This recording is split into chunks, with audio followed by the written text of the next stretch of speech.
சென்ட்ரல்ல ஒரு பட்டிமன்றம் முடிச்சுட்டு இப்ப 11:30க்கு ஒரு ட்ரெயின் ஏறுறேன். செம்ம மழை. இந்த மழையில ஓடி வந்து ட்ரெயின் போயிடுமோன்ற இதுல ஏறுறேன். இங்க வந்து இந்தியன் ஏர்ஃபோர்ஸ் கர்நாடகால இருந்து தாம்பரத்துக்கு வந்திருக்காங்க ரேலிக்கு.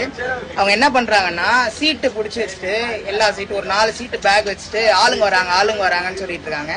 இப்ப நான் என்ன பண்ணேன், வர வரைக்கும் உட்காடுறேங்க, மூச்சு இறைக்குது, ஓடி வந்தேன், நான் உட்காந்துக்கிறேன். அவங்க வந்தோடனே எந்திரிக்கிறேன்னு ஹிந்தியில பேசுறேன், இங்கிலீஷ்ல பேசுறேன். இல்ல அதெல்லாம் முடியாதுனாங்க. உடனே ஆர்பிஎஃப் கூப்பிட்டு வந்து நான் உட்கார்ந்துட்டேன். ஆனாலும் யாரோ தெரிஞ்சவங்கள 2-3 பேரை கூப்பிட்டு வந்து பேக்கா உட்கார வச்சுட்டு அவங்க தான் எங்க ஃப்ரெண்ட்ஸு வந்துட்டாங்க அப்படின்னு சொல்லி என்னை எந்திரிக்க வச்சுட்டாங்க. நானும் எந்திரிச்சிட்டேன். ஆனா முற்றிலும் இந்த மாதிரி கீழ்த்தனமான வேலையை செஞ்சுட்டு இந்தியன் ஏர்ஃபோர்ஸ்ல ட்ரைனிங் எடுத்து என்ன பிரயோஜனம்? ஒரு இந்தியன் நேவல் ஏர்ஃபோர்ஸ் இந்த மாதிரி உயர்தர இதுல இருக்கும்போது இந்த மாதிரி பண்ணும்போது ரொம்ப கீழ்த்தனமான செயல். சரிங்களா? யாரா இருந்தாலும் மனிதாபிமானம் வேணும். இவங்க எல்லாம் ஏர்ஃபோர்ஸ்ல போய் என்ன பண்ண போறாங்க? முடியாதவங்களுக்கு தயவு செஞ்சு இடம் விடுங்க. நானா இருந்தாலுமே எந்திரிச்சிருவேன்.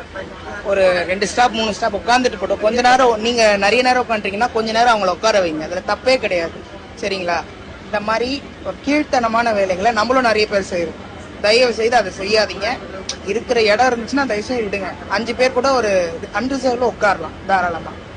கொஞ்சம் இனிமையா வச்சு மனசாட்சியோட நடந்துக்கும்.